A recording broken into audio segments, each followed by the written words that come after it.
Otep à tous, bien-aimés frères et sœurs. La guerre entre les USA et les pays d'Amérique latine a commencé.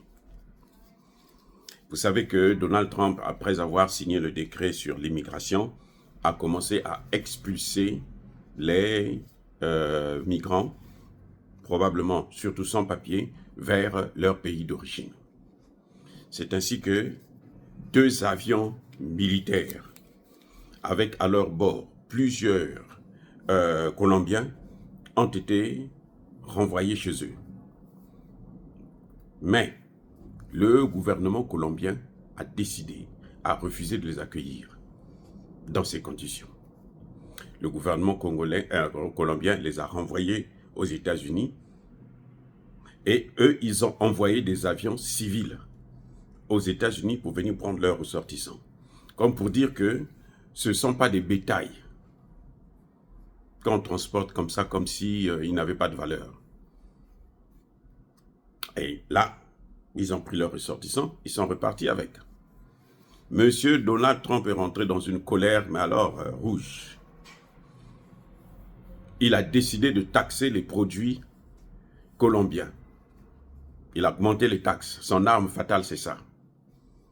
Et maintenant, regardez la réponse. Il a augmenté les produits colombiens de 25%. La Colombie dit, mais attends, nous aussi nous avons vos produits. Nous, au lieu de les augmenter à 25%, on augmente à 50%. À malin, c'est la guerre, ça chauffe. Et le président colombien dit, nous allons prendre d'autres mesures, d'ailleurs pour réduire le nombre de produits américains qui rentrent chez nous. Eh oui, vous avez cherché la guerre économique, nous allons vous donner cette guerre économique. Vous savez quoi? Ce que les États-Unis ne comprennent pas, ce que Trump ne comprend pas, c'est que les taxes, eux aussi, ils peuvent payer les taxes dans d'autres pays. Et puis les produits américains, on ne fabrique pas ça qu'en Amérique. Surtout que l'Amérique a déjà, je vous avais déjà expliqué ça il y a longtemps, je dis, à un moment donné de l'histoire des États-Unis, dans les années 80, 70, 80, 90, ils ont délocalisé. Les habits que nous portons aux États-Unis ne sont pas fabriqués aux États-Unis. C'est fabriqué aux Philippines, en Indonésie, en Chine, en Inde. C'est pour ça d'ailleurs que c'est parfois moins cher.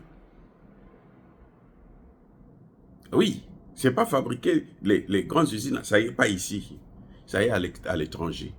Même les voitures américaines, il y en a de ces voitures qui sont montées là, au Mexique.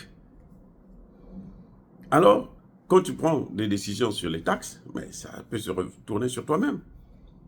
Et les autres ont un moyen de compenser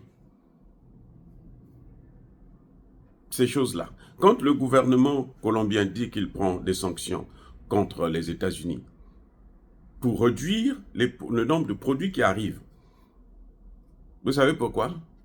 Mais c'est parce qu'il peut avoir ces produits-là ailleurs, en Chine, en Russie, en Inde, à bon marché en plus. Puisque c'est là-bas où tout le monde va se ravitailler. La Chine, par exemple, c'est devenu une usine à ciel ouvert. Tout ce que vous voulez, vous pouvez acheter ça en Chine. Donc, on peut se passer des produits américains. Ce n'est pas ça la solution, M. Trump. Vous vous êtes trompé. Le monde, là, ce n'est pas vous qui le commandez. Il n'y a pas que la Colombie. Et le Mexique aussi a fait la même chose. Ils ont rapatrié, toujours dans des avions militaires, dans des conditions lugubres, on les prend, on les renvoie chez eux. Le Mexique a refusé de les recevoir. Le Mexique a envoyé ces avions pour venir. Donc les avions ont fait aller-retour, et puis le Mexique a envoyé un avion, ces avions, lui, pour venir prendre ses ressortissants, les ramener au Mexique. Donc, et le Mexique a contesté officiellement aux autorités américaines. Parce que le Mexique a constaté, le Brésil plutôt, le Brésil a constaté que, c'est pas du Mexique que je parle du Brésil. Le Brésil a constaté que, mais les migrants là, il y a certains qui étaient malades. On les a pris, on met dans l'avion, allez, repartez. Donc on n'a pas pris soin d'eux. Donc Ce n'est pas normal. Et vous savez quoi? Dans 2 jours, il y aura une réunion de tous les pays d'Amérique latine pour qu'ensemble, ils puissent préparer une réaction officielle contre les États-Unis, vis-à-vis des États-Unis. Donc, ça chauffe, les amis. Voilà à peu près ce qui se passe actuellement entre les États-Unis. La guerre que les États-Unis a cherchée a commencé.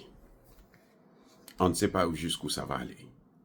Et ça m'étonnerait que Trump puisse gagner cette guerre vis-à-vis de ces pays. Soyez bénis, abondamment bénis par le Dieu de Kémit et par nos ancêtres angélisés. Mais que tous ceux qui persécutent le continent africain, le pillent et le déstabilisent, qu'ils soient noirs, blancs, chinois, arabes, juifs, indiens ou qui qu'ils soient punis, maudits, foudroyés, neutralisés, écrasés, effacés par le Dieu de Kémit et par nos ancêtres angélisés. Vive l'Afrique éternelle, j'ai dit et j'assume.